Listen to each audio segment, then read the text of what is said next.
basically have three experiments going on at once here. We're trying the crucible lid with the charcoal on top of the brass charge. We're testing the glaze, the pottery glaze for the burner, see if that can protect the metal any. Now, I should have sandblasted this before I put that on there, and I am aware of that, so I may try it again after sandblasting. It's like -0 wind chill outside right now, so I'm not going to be doing any sandblasting in that kind of weather. We're also testing this new mold design. It was made thin for rapid drying. I just need some brass round stock for some pieces that I have to make almost every day. They are basically adapter fittings. Okay, so here's the furnace I'm going to be using. This is what they call an unconventional design. This design has received a lot of hatred on the casting forums and the recycling forums because I'm not doing the swirl action. Everybody hates me. But I've done both, and I can tell you right now that this is just the same, if not better. The swirl action does have some problems with it. I'm not going to get into that right now, but it's got a lot to do with the way the gases behave in the furnace. So we're looking at approximately a 2 3/4 inch refractory wall, and I initially tried it at 2 inches, and I felt like the furnace was just losing too much heat. Yes, it works, but I added an additional inch. You can almost see it right here, subsequent to this first one, because we were not able to achieve the 2,800 or 2,900 degrees that we wanted to hit. And people also give me a lot of flack for trying to reach max temperature in the forums. Not on YouTube so much, but on the forums. I get a lot of flack from the guys that do this stuff a lot. They say I'm just showing off getting these max temps. Well, I got people who contact me wanting to melt e-waste and glass and things like that. And I'm here to tell you that can't be done at cast iron melting temperatures. There are jobs that require more than 2,400 degrees Fahrenheit. So this is the way to go. And all glass melting furnaces and the designs that I've seen have direct flame impingement on the crucible.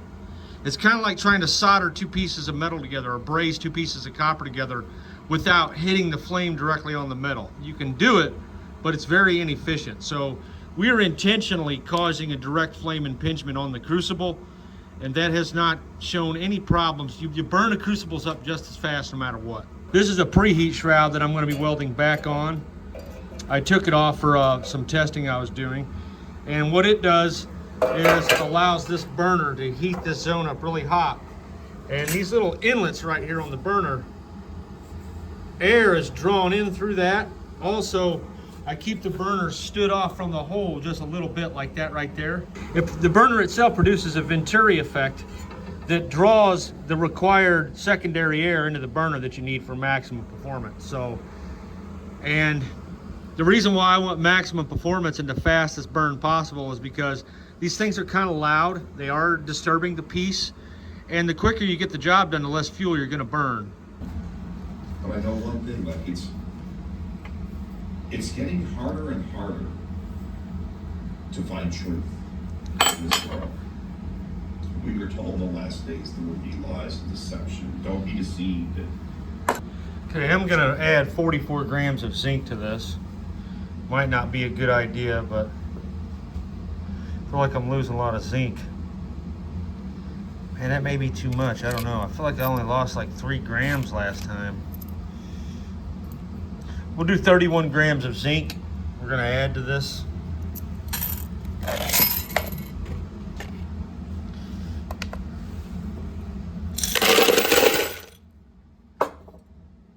$555 grams of brass artifacts.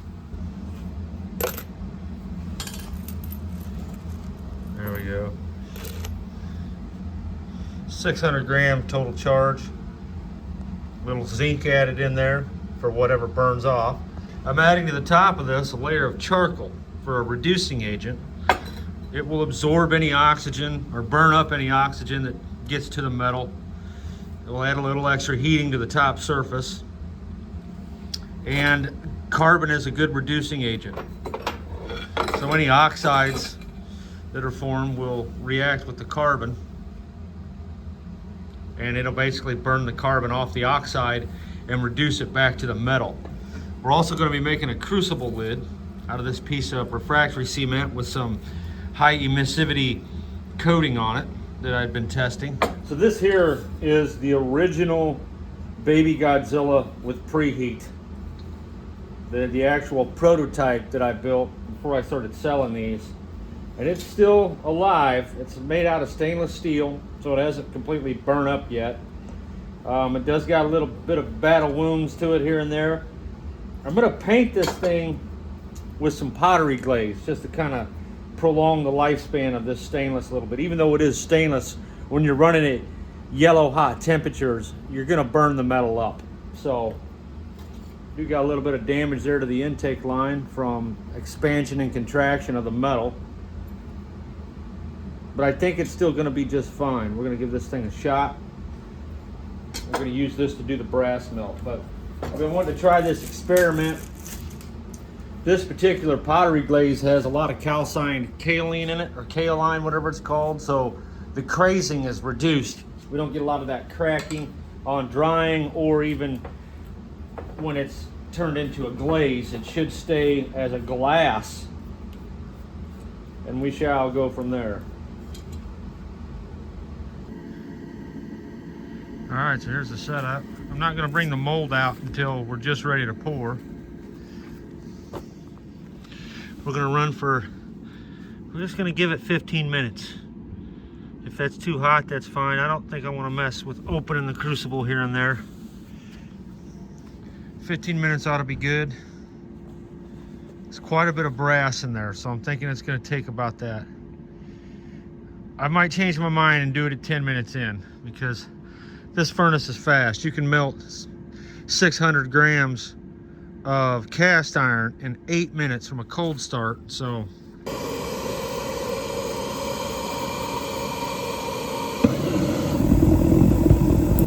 okay guys, so because of the extremely cold temperatures out today, I felt like maybe we would need an additional 5 minutes to melt the crucible of brass, and I was wrong.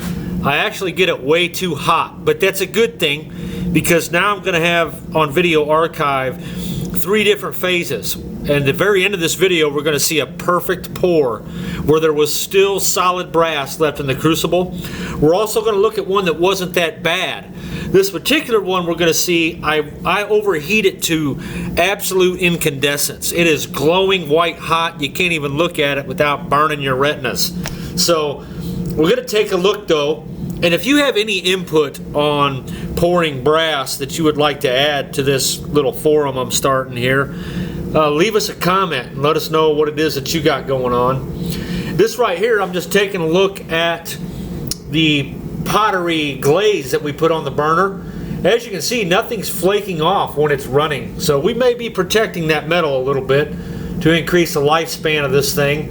This thing's about 4 years old, this burner. And I think I've got it in about 100 different videos. So it has withstood the sands of time so far quite well. But I thought, why not come up with a strategy to even further increase the warranty on this thing? Just to kind of give the customers a heads up. No one has yet contacted me saying it's been burnt up. You can see here what the temperature is, and we got a little bit of a wind chill going. We're running at 120 PSIs going to the burner. We busted out the big guns today. You don't need a compressor this size to do this, but it's so cold out I didn't want to mess with the other one. And again, that pottery glaze, I was hoping it would turn to glass and make like a porcelain coating, kind of the way you see on a cast iron bathtub. But it does end up flaking off because of the oxidation layer in between the glaze and the metal itself. There's no way for it to stay adhered.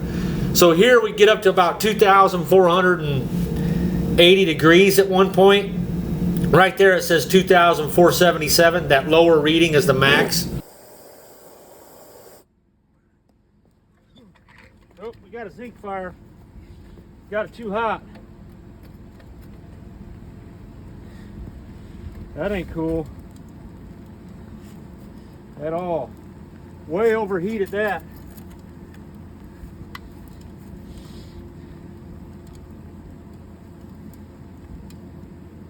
I didn't clean it out.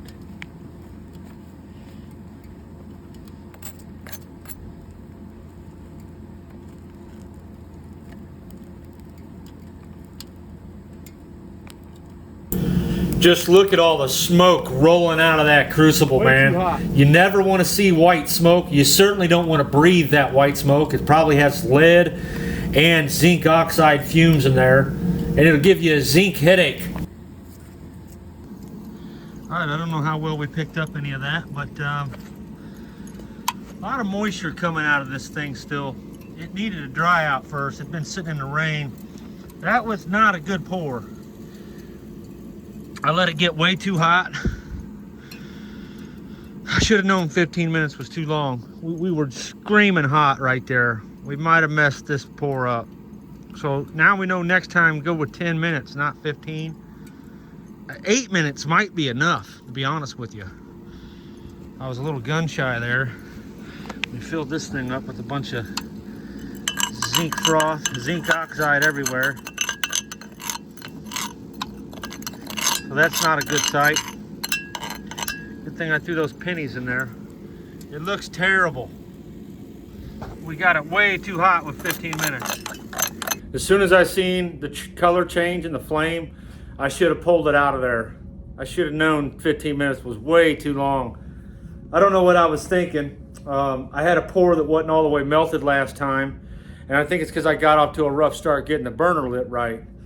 So 15 minutes was way too long for that pour. It's kind of one of those things where once you learn your furnace, you know when the metal's going to be melted from trial and error. Opening it up and looking at it in mid-burn is something you can do, but I'd rather just, not do that. So for the most part, it appeared we had a pretty serious zinc fire going, even with the charcoal. So I'm going to try wood chips next time. I did this with steel. I melted some steel with the hydrogen burner that we built, and I used wood chips on top, like wood pellets. I take that back. I use wood pellets, and those work phenomenal. Maybe the charcoal didn't give me the protection I thought it would. Might have been a lot of turbulence in there yet. So here's the piece. Let's take it apart and look at it. Well, I guess it helps if you hit the record button. This is what I got. They're already cool enough to touch. These are my brass rods. Well, these are going to be machined down, so it might not be the end of the world just yet. We'll see what happens here. The sand was still wet inside the mold.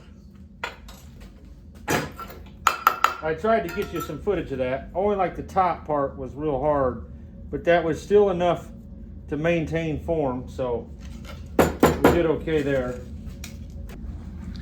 Okay, so I don't think it was a total loss. I'm going to turn these on the lathe, see if I can get the 7mm rods that I needed. I left myself some room, and there's probably a little bit of moisture still in that sand that messed it out up the outside just a little bit, but that's not really a problem for what I'm doing here. I don't know if you can see that or not. So we got way too hot. Next time I'm going to do 10 minutes. Let's take a look at these turned bars.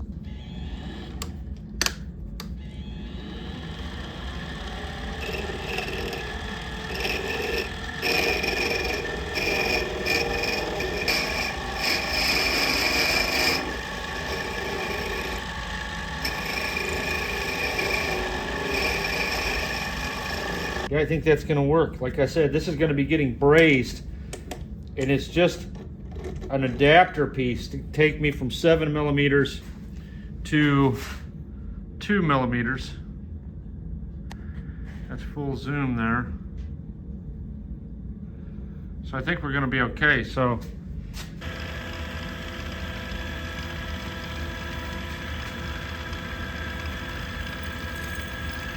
this is essentially the piece I needed.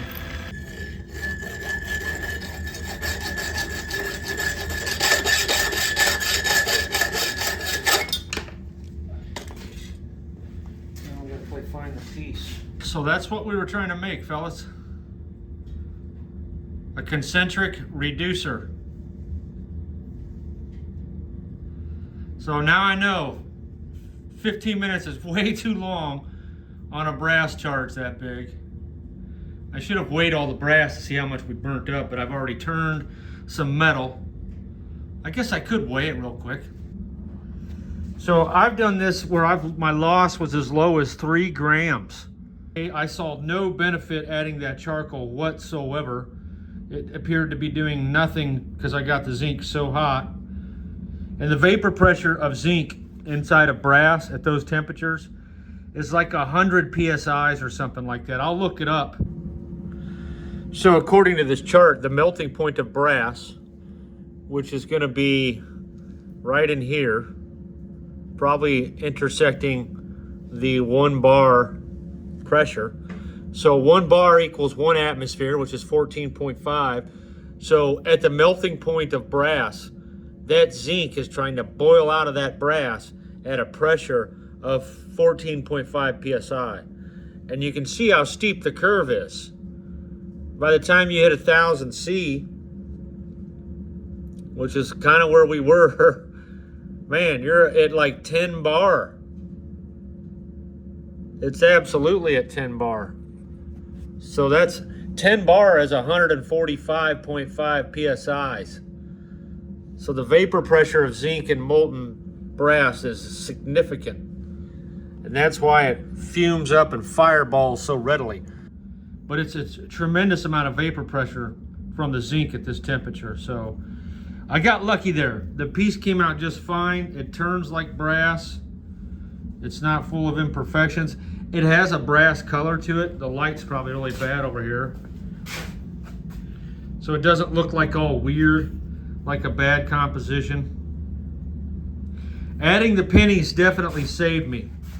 So if you want to know where to get a cheap zinc source, zinc probably costs more than a penny. I don't know for sure, but I heard it costs more to make a penny than what they're worth these days. So there you go. That's what we got. Let's check the burner out now. So all that work, and this is what we're trying to get here. I need about 100 of these things. I can't show you what they're for because China's been ripping off my ideas and I don't want to give them any good ones. So here's the burner. All the expansion and contraction and the different coefficient of thermal expansion of the two substances is prohibiting any long-term adhesion. Or I should say, yeah, adhesion, not cohesion. So maybe it protected it a little bit because during the run, this material is on the metal. Only when you shut down does it start to flake off.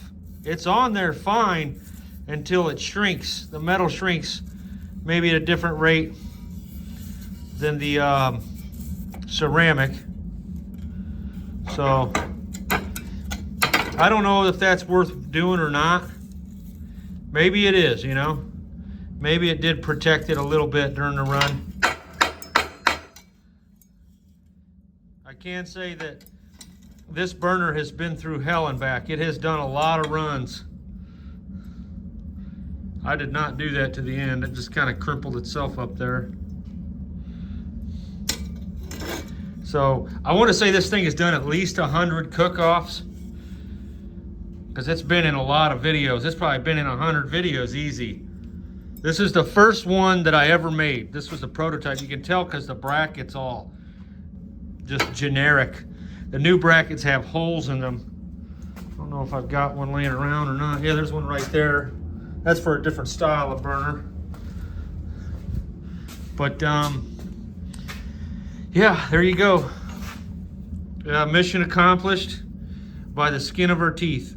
I would not be giving myself a medal for this pour anytime soon, so don't worry about that.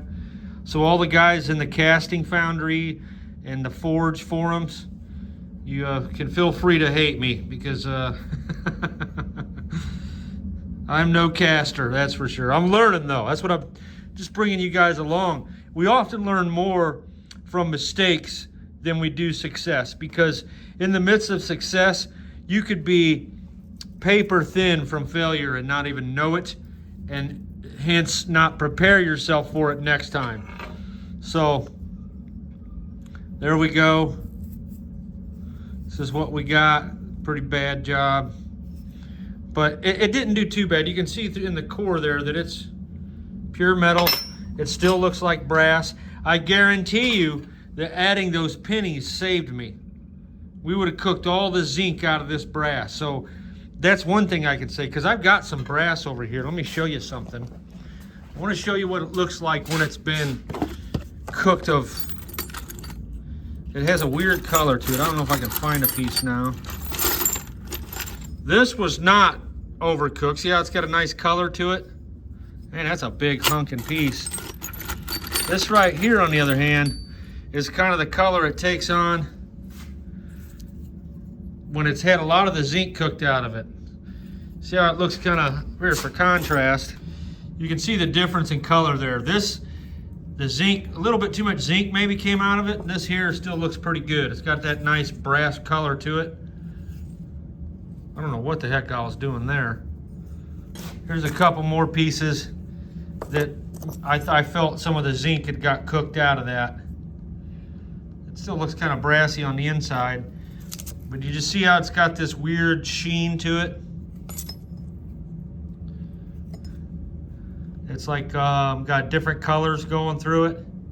I could be wrong, but I feel like this had a little bit of the zinc cooked out and this did not. Maybe I'm wrong, but I feel like that's what was going on there. So I have done a couple of brass pours that were so successful. Absolutely no white powdery zinc oxide was present. There was no zinc fire. Maybe just a little tinge of one as soon as I took the lid off the crucible. And there wasn't even any of that that yellow stuff that gets stuck all over the crucible. Sometimes you'll get this nasty stuff on the crucible. And what I've found is that the ultimate brass pour, the best that you could possibly get, is a brass pour that still has solid brass in it. Because the pour that I was most fond of, that produced the best looking metal I've ever seen in a pour that I've done, was a crucible that had a couple little solid chunks left still at the bottom of the crucible. And that would mean that we were still right at the melting point of brass, because I'm pretty sure phase change energy is similar with liquid metals, meaning that the temperature of the metal stays the same until all the metal is melted, because any additional heat added to that crucible, rather than raising the temperature of that molten bath, that extra energy goes to the phase change from solid to liquid. If you're not familiar with those thermodynamics, you might want to check it out. It's pretty cool stuff. So that's kind of the way ice works. An ice bath will stay at the freezing point of water. That's why it's used a lot in scientific experiments, because any additional heat that goes to that ice bath will simply melt the ice and not raise the temperature of the water. Same thing with boiling water. Once you get water to the boiling point at a certain sea level, I can't remember which level it is, but I think sea level is 212 degrees. Any extra heat you add to that water simply makes more steam. That water will not raise temperature until you increase the pressure. So I got a feeling the same thing goes on with brass. So it's kind of a cool way to give the best brass pour possible. If you're actually trying to do this and make an ornament or something, the colder the brass, the better. So if you can do a pour when you still have molten pieces of brass in there, man, I wish I could find some of that old footage. Man, that's big, bad, and hot. Oh shit.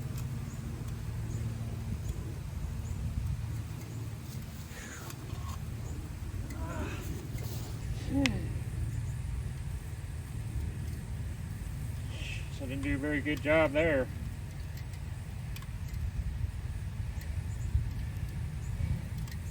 All right, you're fired. I was getting worried.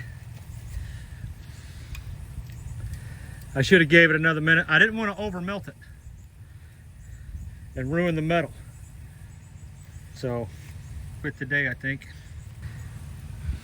Yeah, I botched that. I did not do a very good job there. You don't have a lot of time, so you find yourself very stressed for thought. I've got so many archives now, I don't know, I want to dig through all that, but the metal looked smooth on top of the mold, and it just looked perfect. It was like one of the prettiest pours I've ever done. Maybe I'll try to find it, but I don't know. I figured I'm boring you guys at this point anyway, so. Hot. Crucible looks bad. A little hot, a little hot.